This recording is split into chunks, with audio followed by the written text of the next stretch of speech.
सूर्यवंशी और चंद्रेश्वर जी का स्वागत किया जाए।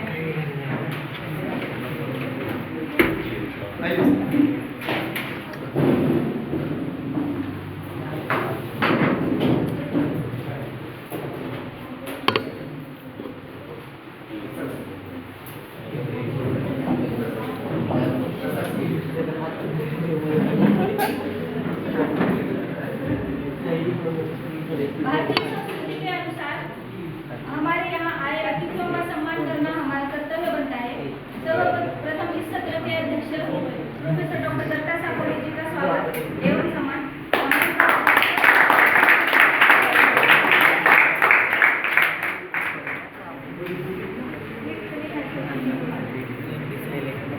इस सत्र में प्रमुख मार्गदर्शक चंद्रेश्वर जी का स्वागत डॉक्टर संजय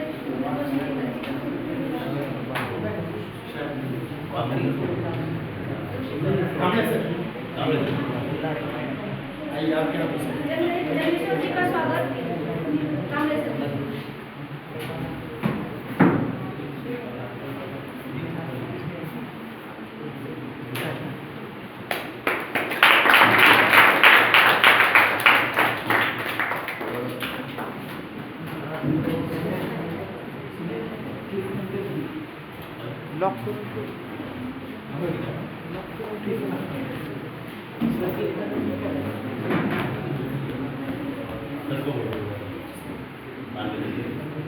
सत्र के प्रमुख मार्गदर्शक चंद्रेश्वर जी को अनुरोध करती हूँ कि हमें मार्गदर्शन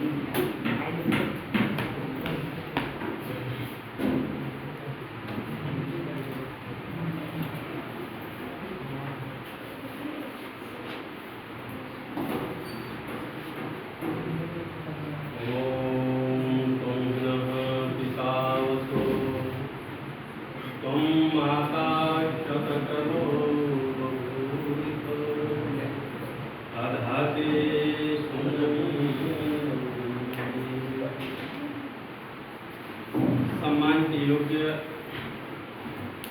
सभा में उपस्थित विद्वद्गण, आयोजक, प्राध्यापक, विद्यार्थी, छात्र छात्राओं,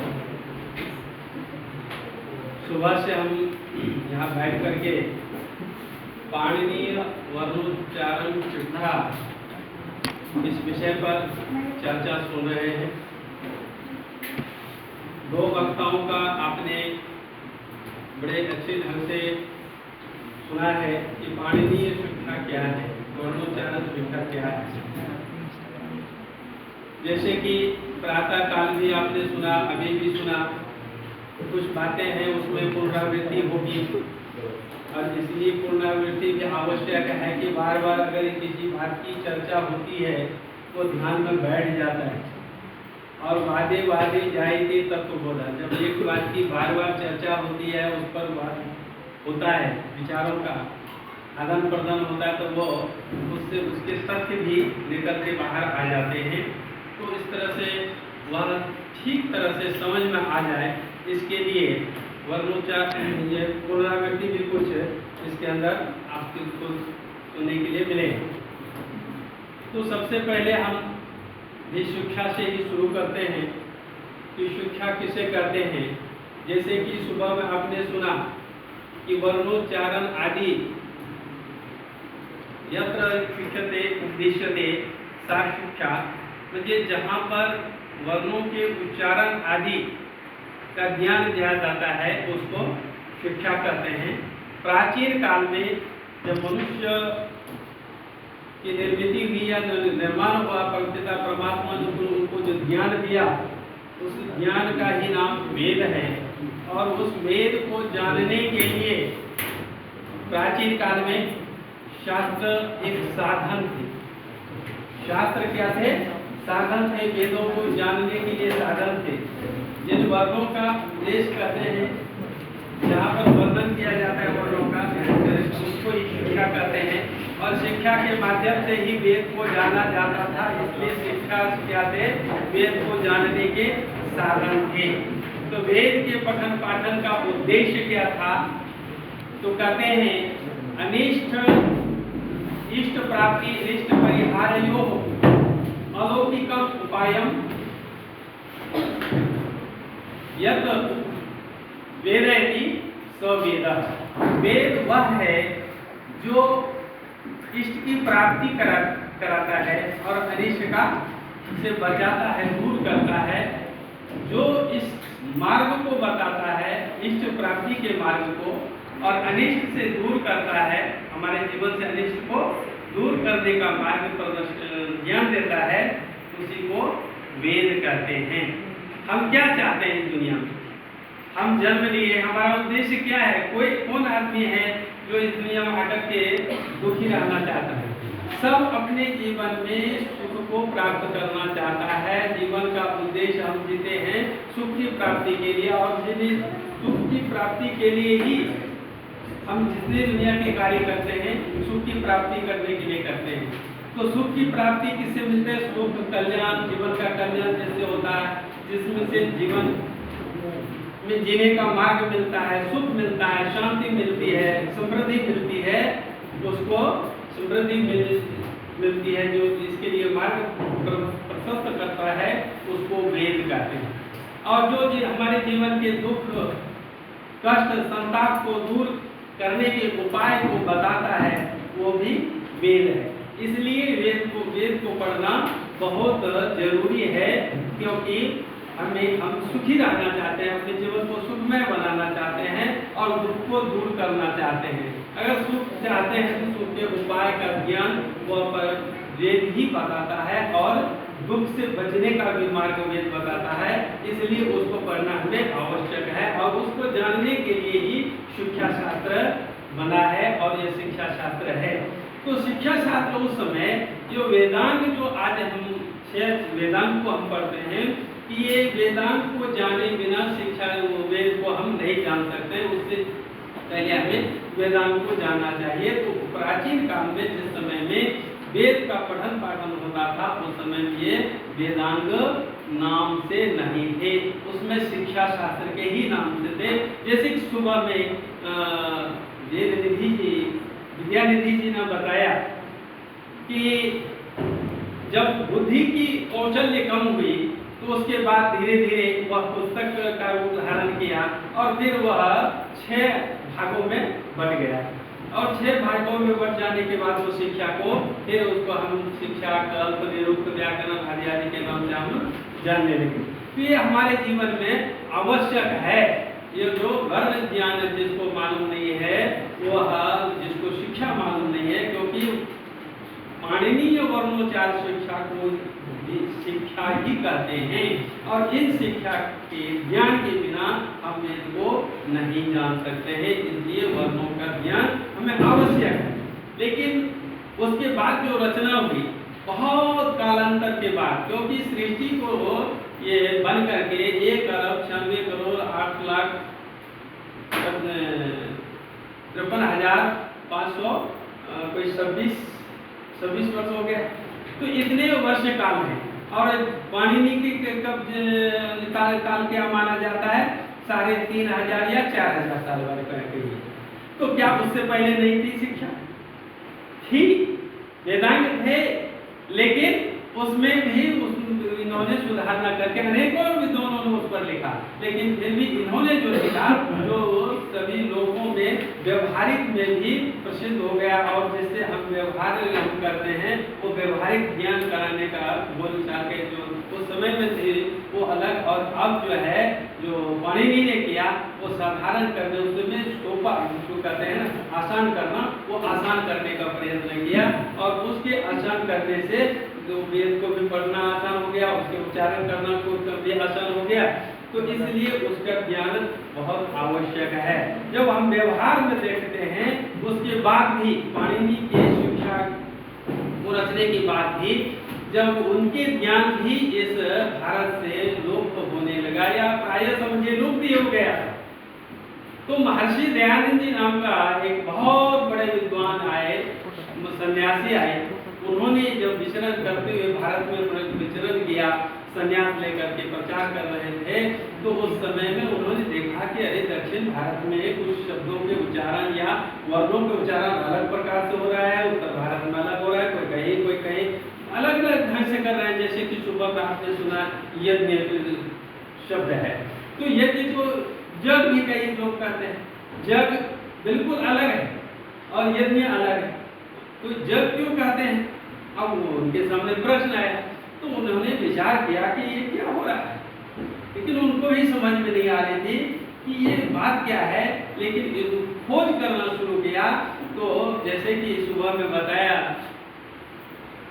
शास्त्री जी ने कि एक ब्राह्मण के परिवार में वहां पर वो पुस्तक मिली, वो भी वहां पर लिखा है, स्वामी दयानंद जी ने उसका जो भूमिका लिखी है उसमें लिखा है कि हस्तलिखित मिली थी। अब उस पर उन्होंने जीर्णोद्धार, जैसे कि शास्त्री जी ने कहा कि जीर्णोद्धार किया, तो उस वर्ण संख्या पर जो पुस्तक बहुत छोटी सी है, जिसका विश्लेषण सुबह में आपने सुना था कि पाणिनीय वर्णोच्चार शिक्षा, उसका जीर्णोद्धार महर्षि स्वामी दयानंद जी ने किया। और वह प्राप्त करके उन्होंने जब देखा कि यहाँ तो वर्ण उच्चारण की पद्धति अलग दी हुई है और लेकिन लोग अलग ढंग से उच्चारण कर रहे हैं, जैसे कि अभी ज्ञ का उच्चारण मैंने कहा बताया, तो दो न नो ऐसे महाराष्ट्र में करते हैं। दुर्भाग्य इस बात की है कि जब संयुक्त स्वर पर, संयुक्त अक्षर पर, एक हमारे कॉलेज के विद्वान थे, उस्मानाबाद ही आए थे वो संगोष्ठी में, इसी तरह से उन्होंने कहा कि ये संयुक्त वर्ण पर मुझे बोलना है, तो मैंने कहा जैसे आप बताओ, बोले कि ज्ञानम, तो ज्ञानम शब्द में कहा ये क्या बोल रहे हैं, तो मैंने लिख करके देखा, तो ज्ञान लिखा था, लेकिन उसका वेद करता तो उसमें जो वर्ण मिले हुए हैं वो दो न दो ऐसा कर करके उन्होंने उसका विच्छेद किया। लेकिन यहाँ पर जैसे शोभा भी सुने, अभी भी एक वक्ता से सुने, ज ञ और अ, ये तीन वर्ण मिलकर के ञ शब्द बनता है, तो इसका जकार का उच्चारण होना चाहिए, ञकार का उच्चारण होना चाहिए, आकार का उच्चारण से होना चाहिए, ऐसा उच्चारण ना होकर के ज्ञान करते हैं, इससे भारी नुकसान होता है। जैसे कि अभी पर दोनों वक्ताओं के साथ सुना कि वर्णों के उच्चारण ठीक न होने से अर्थ का अनर्थ होता है, तो स्वामी जी ने उसको सुधारने का प्रयत्न किया। कहीं पर श है तो श को कहीं ख बोलते हैं, श को ख बोलते हैं, और कहीं कहीं पर तो तीनों जो श श फ, ये जो है इन तीनों में कोई अंतर ही नहीं समझते हैं, एक ही श से तीनों का उच्चारण कर लेते हैं। तो इस चीज को देख करके महर्षि दयानंद जी ने वह जीर्णोद्धार किया और सब कुछ बताने का कोशिश किया उस पुस्तक के माध्यम से, और उसके साथ में महाभाष्य को जोड़ा उन्होंने, जो पतंजलि ने लिखा है उस महाभाष्य के संयोग करके, और उन्होंने बहुत सुंदर ढंग से छोटी सी पुस्तक की, उस पुस्तक की व्याख्या की, जो इसमें सबसे पहले स्वामी जी ने लिखा है वर्णोच्चार की शिक्षा में कि वर्ण व अक्षर जो है वह किनको कहते हैं। अभी विद्वानों से सुन रहे थे कि वर्ण किसे कहते हैं और अक्षर किसे कहते हैं, जो पाणिनि जी ने लिखे हैं उनके जो सूत्र है या श्लोक हैं वो ये है कि अक्षरम नक्षरम विद्यात् अश्नुते वा सर्वोक्षरम वर्णम बाहु पूर्व सूत्रे किम अर्थम उपदिश्यते। किम अर्थम उपदिश्यते का अर्थ बाद में हम करेंगे, पहले यहाँ पर देखा जाए तो वर्ण की शिक्षा प्राप्त करने की क्यों आवश्यकता है, वर्णों को जानने की क्यों आवश्यकता है। यहाँ बड़ा सुंदर शब्द में कहा है कि अक्षरम नक्षरम, अक्षर जो है जो नष्ट नहीं होने वाला होता है उसको अक्षर कहते हैं, वर्ण कहते हैं, वर्ण का नाश नहीं होता। दूसरी जो बात कहा, बहुत सुंदर बात कही है कि अश्नोतेर्वा, ये अशु व्यक्तो धातु से यह शब्द बनता है, प्रत्येक धातु से शब्द बना रहता है और उसके विशिष्ट अर्थ होते हैं, विशिष्ट अर्थ धातु के होते हैं। तो यहाँ पर कहा कि व्याप्तो, अशु व्याप्तो, जो वर्ण जो है इस संसार में व्याप्त है।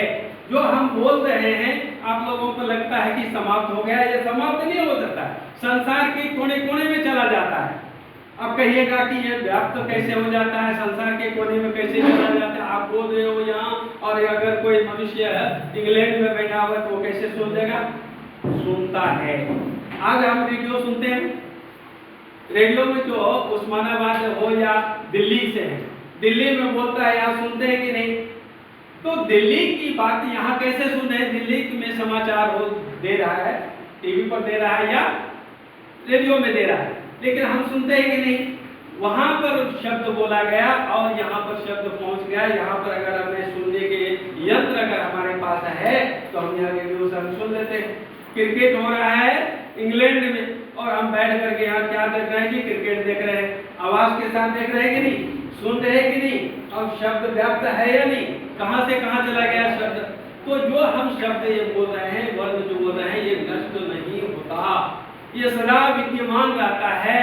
और इसलिए महर्षि दयानंद जी जिस समय यजुर्वेद के भाष्य कर रहे थे, जिन मंत्रों के, जिन शब्दों का अर्थ नहीं समझ में आता था, नहीं जान पाते थे, वो रूम में जाकर के, योग में जाकर के बैठ जाते थे और वह ध्यान करते थे। और ध्यान करके इस जो आकाश मंडल में बिगड़े हुए शब्द रहते हैं, जब उस समय पढ़ाई होती थी, वैदिक काल से पढ़ाई हो रही है वेदों की, तो क्या अर्थ ऋषियों ने किया होगा? क्या ईश्वर के अनुसार वो ईश्वरीय शब्द है उनका ये अर्थ, यौगिक अर्थ क्या है? तो उन अर्थों को वो जान लेते थे। तो क्यों, कैसे जान लेते थे? कहाँ से आता था? वो इसी संसार से आता था, इसी वायुमंडल से, यही वायुमंडल से आता था। तो वही बिखरे हुए जो रहते हैं वह महर्षि दयानंद जी जान लेते थे। इसलिए ये जो वर्ण है, वो वर्ण को जो जान लेते हैं तो वो बिखरे हुए रहते हैं और वो वर्ण सब जगह व्याप्त रहता है। और मैं एक दो उदाहरण देना चाहता हूँ। एक स्वामी जी थे हमारे उत्तर भारत में, वो बीमार थे और बीमार हो जाने के बाद, शाम को बीमार थे, उसके बाद डॉक्टर भी थे, तो डॉक्टर को कहा उन्होंने, आप चले जाओ, आप दवाई वो ले लिए है, अब मैं ठीक हो जाऊंगा। वो चला गया डॉक्टर। डॉक्टर कहता था कि नहीं नहीं स्वामी जी, आपकी तबीयत ठीक नहीं है, मुझे अभी मत भेजिए। तो उन्होंने कहा नहीं नहीं मैं ठीक रहूंगा, अगर ऐसी कोई बात होगी तो देखेंगे। तो स्वामी जी ने उनको भेज दिया। भेज तो दिया, 12 बजे बजने के बाद उनको भेजना होने शुरू हो गया। जब भेजना होने शुरू हो गया तो उन्होंने स्मरण किया उस डॉक्टर को, और डॉक्टर के को भी वहां पर ऐसा लगा कि नहीं स्वामी जी मुझे याद कर रहे हैं, स्वामी जी मुझे याद कर रहे हैं। वहां की ध्वनि स्वामी जी की वहां तक कैसे गई, और डॉक्टर आ जाते हैं, उनको बेचैनी होती है, यहाँ आ जाते हैं, आकर के उनका इलाज करते हैं। कहते हैं स्वामी जी मैं पहले ही बोल रहा था, आप मुझे मर जाने दीजिए। एक उदाहरण और अगर के सामने प्रस्तुत करना चाहूंगा कि जिस समय भगवान रामचंद्र जी लंका में थे, अयोध्या में भरत थे, दोनों भाई बात करते हैं।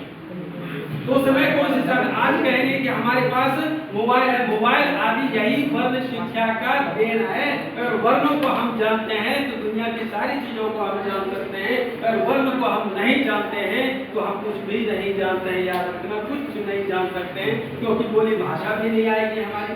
वर्णों से हम बोलते हैं, ध्वनियों से हम बोलते हैं। तो ध्वनि विज्ञान इतना प्रगत हमारे यहाँ था कि यहाँ बैठे हुए भरत और श्रीलंका में राम से बात कर लेते थे। तो कहने का मेरा तात्पर्य है कि वह शब्द वर्ण का है, वह व्याप्त है, तो धातु से ये बना हुआ है, इस संसार में व्याप्त है। और पूर्व सूत्रे जो पूर्व के जो ऋषि हुए हैं, जो मुनि हुए हैं, जो विद्वान हुए हैं, उन्होंने भी इसी को वर्णम आहु वर्ण कहा है।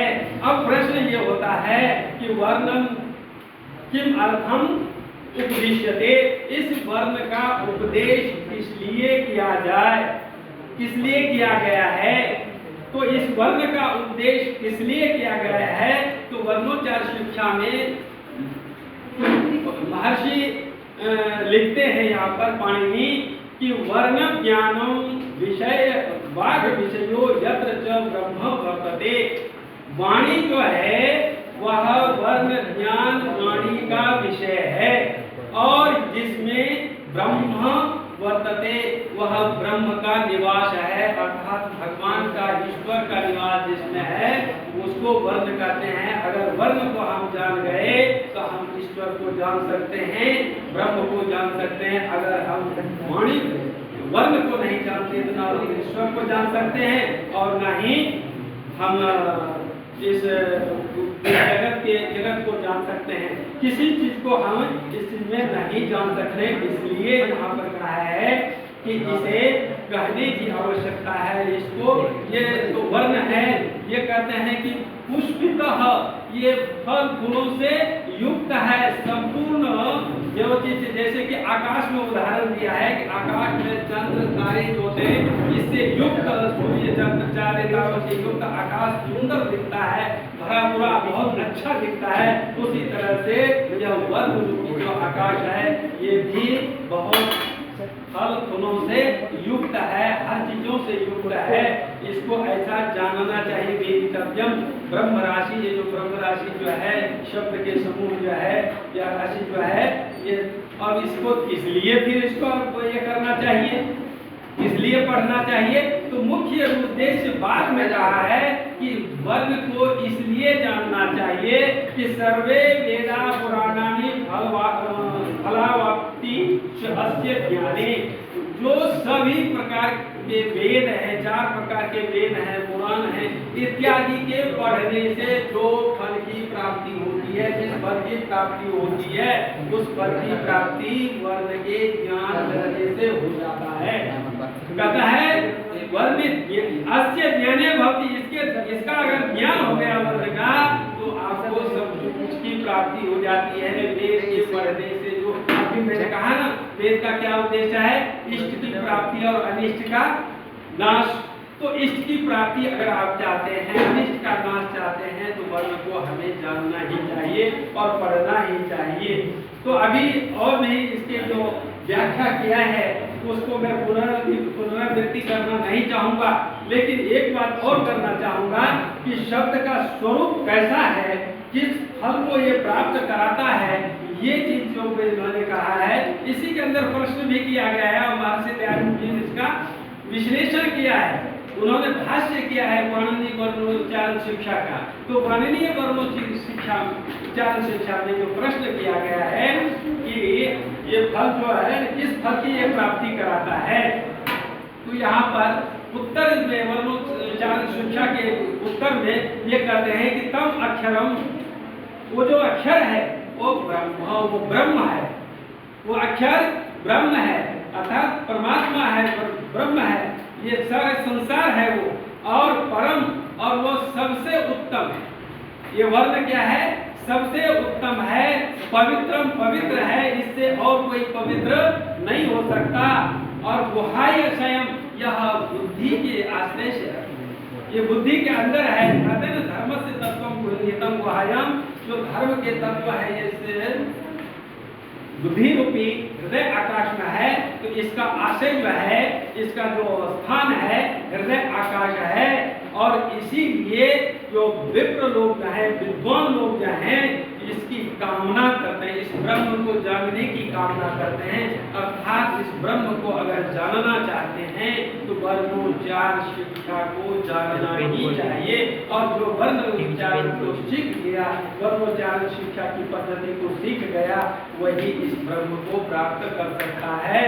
और कहते हैं यहाँ पर कि इसका फिर लक्षण क्या है, तो लक्षण बताते हुए कहते हैं कि श्रोत्रोपलब्धि, ये सुनने के माध्यम से इसकी प्राप्ति होती है। सुनना पड़ता है, जो आवाज जो है सुना करके ही करते। अगर हम जो चीज सुनते नहीं है उसको हम अभिव्यक्ति नहीं कर सकते, ना इशारे से कर सकते हैं, जैसे कभी बताया। इसलिए जो गूंगा व्यक्ति होता है ना, जो सुन बोल नहीं पाता है, वो बहरा होता है। बहरा आदमी कोई शब्द का वो ठीक से उच्चारण नहीं कर पाता, क्योंकि उन्होंने कभी इस चीज को, वर्ण को सुना ही नहीं, इसलिए इशारे से भी वो नहीं कर सकता है। और बुद्धि ग्राह्य, ये बुद्धि के द्वारा ग्रहण योग्य है, ग्रहण करने योग्य है। और इसकी अभिव्यक्ति इसका प्रयोग करने से होता है, उच्चारण करने से होता है इसकी अभिव्यक्ति। तो इसका फिर कहता है कि इसका रहने का स्थान कहाँ है, तो रहने के स्थान में आपको बताया कि पूरा जगत जो है इतना बड़ा किसी का घर नहीं होगा, तो रहने का निवास स्थान जो वर्णों का निवास स्थान है, तो कहता है आकाश देश शब्द, ये आकाश जो ये है, ये पूरा का पूरा आकाश देश इस का जो है घर है, रहने का स्थान है। अब आइए इसके विषय में जानने का प्रयत्न करते हैं कि कितने इसके वर्ण हैं। अभी दोनों ही आचार्यों के द्वारा संक्षेप में बता देता हूँ। तो ये जो वर्ण है 64 वर्ण है। यहाँ पर आपने देखा होगा सुबह भी इसको विशेष करके सब ने बता नहीं पाया, अभी आचार्य जी बताना चाह रहे थे, उनको भी बताने से रह गया कि ये जो है ये 63 वर्ण है। यहाँ पर गिनती करके आप दे सकते हैं। हरस्व स्वर में हरस्व है, दीर्घ है, प्लुत है, और व्यंजन में कठोर वर्ण है और मृदु वर्ण है। इसको स्पर्श वर्ण भी कहते हैं, जो वर्ग के होते हैं, जवर्ग तवर्ग टवर्ग होते हैं। और उसके बाद जो है 4 जो है जो यहाँ पर अंतस्थ है और 4 उष्ण वर्ण है, जिसके उच्चारण करने में गर्म वायु का प्रयोग होता है, गर्म हवा निकलती है उससे, उसको ये उष्ण वर्ण कहते हैं। इस तरह से इसके जो उच्चारण की जो विधि है वो भी यहाँ पर बताया गया है।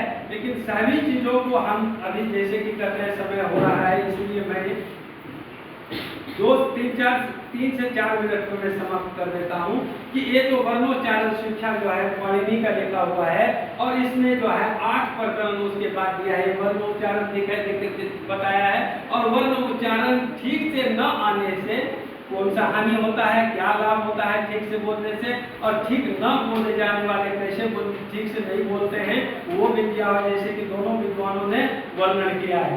सिर्फ मैं इतना अब बताना चाहता हूँ कि आगे इसके जो पूर्व पुस्तक है इसमें क्या क्या है। पहले प्रकरण में जो इसमें बताया गया है कि वर्णों के उच्चारण का स्थान और विवरण किया गया है, कि उच्चारण स्थान और विवरण, उच्चारण स्थान का विवरण किया गया है पहले प्रकरण में।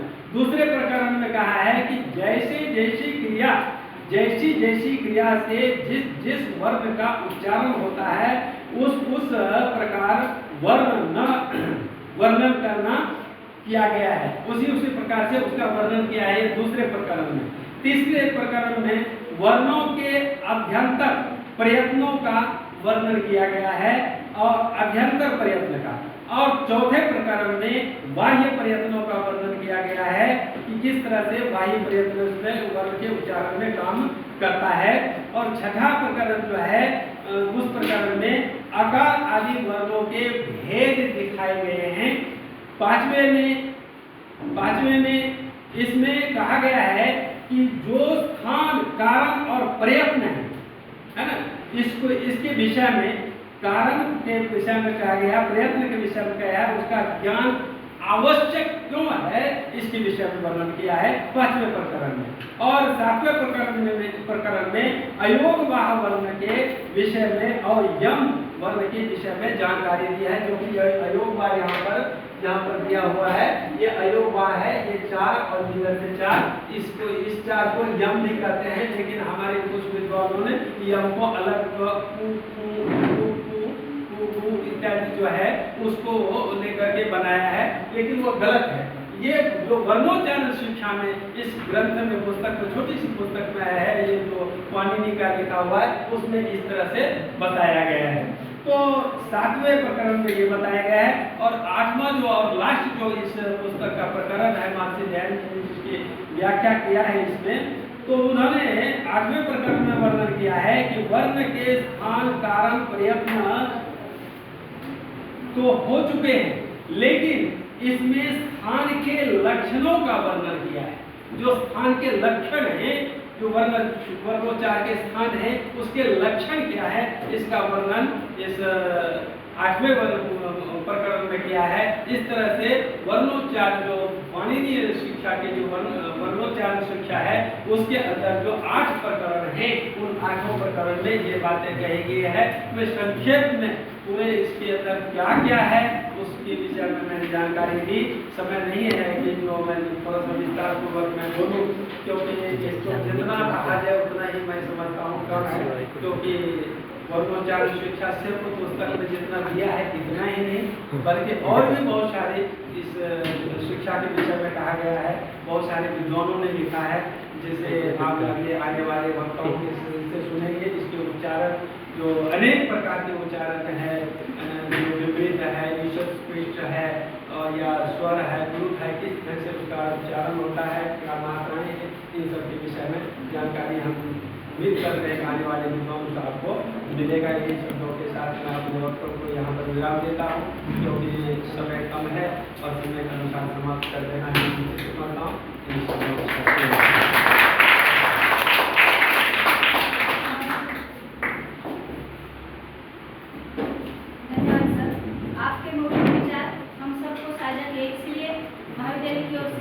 आपका धन्यवाद।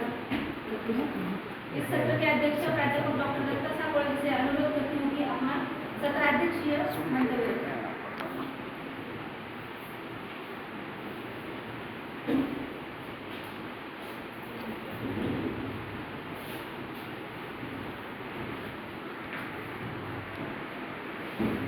धन्यवाद। ना मैं अरमान रखता हूँ, ना कोई फरमान करता हूँ। ना मैं अरमान रखता हूँ, ना कोई फरमान करता हूँ। आप सभी की सहन शक्ति को मैं प्रणाम करता हूँ।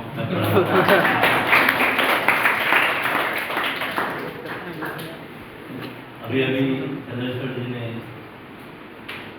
तो पहले अखिलेश जी ने, गोविंद विद्यानंद जी ने, और एक हमारे हैदराबाद से बना रहे सज्जन ने सुबह से वर्णोच्चार पे बातें कही गई थी। मैं भी आपकी तरह महाराष्ट्रीयन हूँ, मेरी मातृभाषा मराठी है, लेकिन मेरी परवरिश और पढ़ाई हैदराबाद में हुई। जब मैं हैदराबाद से आया, मैं अभी वर्णोच्चार के बारे में कुछ नहीं बताऊंगा। उसके आगे इतने सज्जनों ने, इतने अखिलेश जी ने जो पिपली के माध्यम से इतने सुचारू रूप से बताया है, कौन से अक्षरों को कैसे उच्चारण करने से कैसे पता लगता है मानवीय। तो मैं शब्दों के उच्चारण के गलत होने से वाक्य रचना कैसे बदलती है, अभी चंद्रशेखर जी ने बहुत अच्छे ढंग से बताया। जब मैं हैदराबाद से महाराष्ट्र आया 2009 में, अखिलेश जी जोशी सर मुहेकर महाविद्यालय में जब अध्यापक बना, तो हमारे एक मित्र का विवाह था वहाँ पे। जब बोल नहीं करूँगा, शब्द के सही ढंग से उच्चारण न करने से मीनिंग कैसा बदलता है, अर्थ कैसा बदलता है। जोशी सर के मित्र है अरविंद शिंदे सर, चंद्रशेखर जी, हम लोग एक विवाह में गए थे, शादी में, और शादी में जाके जो भी औपचारिकता होती है सब पूरी करने के बाद मैं जो हैदराबाद से गिफ्ट लाया था लेके जाना चाह रहा था, तो मेरे मित्र अरविंद शिंदे जी ने कहा कि रुकिए रुकिए। बोले क्या है?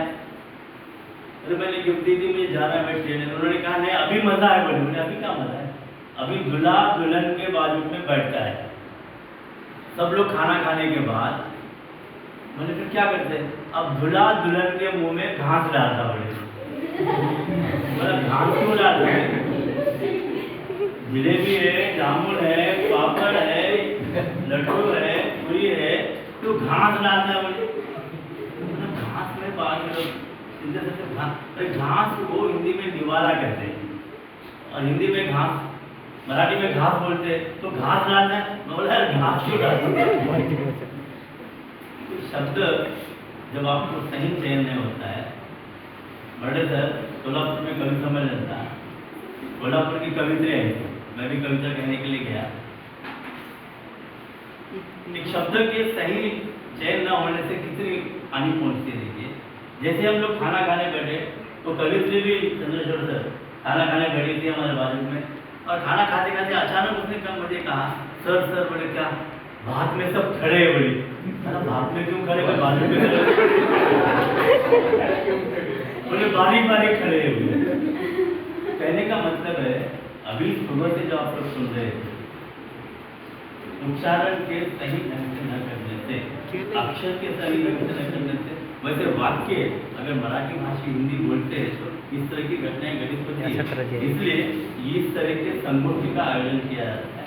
मैं वेंकटेश महाजन महाविद्यालय के हिंदी विभाग अध्यक्ष तथा हमारे मित्र ज्योति सर सभी संयोजक का अभिनंदन करना चाहता हूँ कि ऐसे समय में जब हर कोई मोबाइल पर शॉर्टकट की भाषा में बात करना चाहता है, हम देखते हैं जब किसी को खुश करना है तो अंगूठा दिखा दे, और खुश करना है तो एक इमेज दिखा देते, और ज़्यादा खुश करना है दिल दे देते। कहने का मतलब है भाषा हिंसा, हम लोग कहाँ जा रहे हैं? आज एक तरफ से हम लोग वर्णोच्चार की बहुत अच्छी बात है, लेकिन हम शॉर्टकट में मोबाइल में आज हर कोई मोबाइल जानता है। छोटा बच्चा 3-4 साल का बच्चा मोबाइल लेकर खाना नहीं खाता। हम उसको खुश करने के लिए वो सारी चीजें सीख रहा है आज लोग। ऐसे समय में, इतनी जटिल समय में वेदा हेड ने इस तरह संगोष्ठी का आयोजन करके एक नई दिशा प्रदान की है, छात्रों में एक नई बातें सीखने को मिली है। इसलिए मैं इस महाविद्यालय के प्रधानाचार्य, हिंदी विभाग अध्यक्ष और अभी यहाँ सभी पधारे हुए सभी विद्वानों का स्वागत करता हूँ। और जाते जाते बस मैं इतना कहना चाहता हूँ कि जिंदगी में आगे बढ़ना सीखो, पीछे मुड़कर कभी ना देखो। जो हो गया तो हो गया, आने वाले समय को नई नज़र से देखो, नई नज़र से देखो। बहुत बहुत धन्यवाद।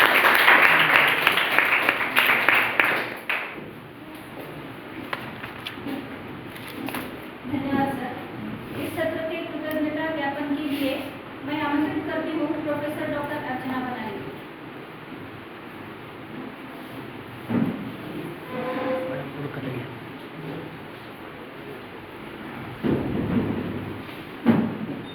सर ने अभी जो कहा, अभी उन्होंने इस्लाम क्या सभी को उन्हें सामने रखते हुए बस आपके लोग देखेंगे से प्रधानमंत्री उच्चतर शिक्षा अभियान संपोषित इस पाणिनीय वर्णोच्चारण शिक्षा कार्यशाला की इस तृतीय सत्र के निर्देश के लिए मैं आपके सामने से प्रस्तुत हूँ।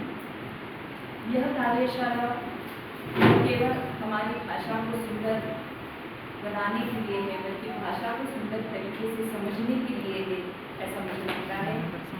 आज कार्यशाला में हमने जो भी कुछ सीखा है उसे हम अपने जीवन में अपनाने का प्रयास करेंगे। सबसे पहले मैं इस सत्र के सत्राध्यक्ष प्राध्यापक प्रकाश साकोली सर जी का उनके मौलिक मार्गदर्शन के लिए धन्यवाद व्यक्त करती हूँ। मैं इस सत्र के मुख्य वक्ता अवकाश प्राप्त प्राध्यापक चंदेश्वर शास्त्री जी का महाविद्यालय की ओर से ऋणनिर्देश व्यक्त करती हूँ। साथ ही मैं हमारे आयोजक, समन्वय, विद्यार्थी, सभी सहकारी एवं तकनीकी टीम जिन्होंने अपनी सक्रिय भागीदारी और उत्साह से इस कार्यशाला में अपना योगदान दिया, उन सभी का मैं धन्यवाद प्रकट करती हूँ। और मैं अध्यक्ष, आदरणीय अध्यक्ष जी की अनुमति से आज के इस दिन के समापन की घोषणा करती हूँ। आप सभी का तहे दिल से धन्यवाद।